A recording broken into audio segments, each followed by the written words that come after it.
фаъолони ҳуқуқи муҳоҷирон ва ҳамчунин расонаҳо дар бораи латтукуби бераҳмонаи як зани туҷик дар Русия хабар медиҳанд.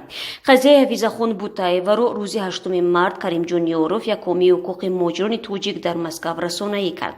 Каримҷон Ёров бо ирсоли 17 акс дар Фейсбук навишт, ки Бутаеваро шоми 3 март дар мағозаи хӯроквории Магнит дар шаҳри Шолково фурӯшандаи мағоза ба дуздӣ айбдор карда, чунон задааст, ки косахонаи сараш шикастааст. Сипас Бутаеваро ба пулис супурданд. Дар он ҷо шаҳрванди Тоҷикистонро 10 соат нигоҳ дошта таҳдид карданд, ки дар ягон ҷо лаб накушояд.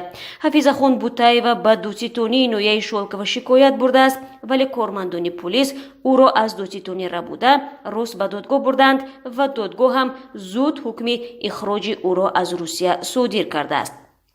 Дар ҳамин ҳол Валентина Чупик навишт, ки Хафизахон Бутаева 15 июли соли 2018 бо як зани фурӯшандаи ҳамин мағозаи хӯрокворӣ барои он ки ба вай йогурти замони истеъмолаш гузаштаро фурӯхтанд, даъво карда буд ва иттифоқан рӯзи 3 март ҳамон фурӯшанда Бутаеваро беасос ба дуздии айбдор ва интиқомҷӯёна латтукуб кардааст.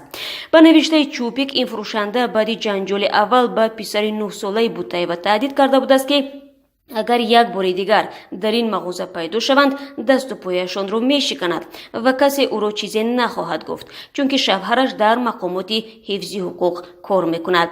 Аммо Иброҳим Аҳмадов, сухангӯи намояндагии Вазорати меҳнат, шуғли аҳолӣ ва муҳоҷирати Тоҷикистон дар Москав мегӯяд, мақомоти консулгарии генералии Тоҷикистон ва намояндагии онҳо аз рӯзи аввал қазияи латтукуби Хафизахон Бутаева дар мағозаи Магнит дар шаҳри Шолковоро пайгирӣ доранд ва ба ин зан тамоми кӯмаки лозимии ҳуқуқӣ расонида хоҳад шуд.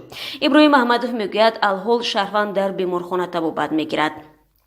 Консулгарӣ ба прокуратураи шаҳри Шолково мактуби расмӣ ирсол кард ва қазия ҳоло зери назорати муовини прокурор қарор дорад.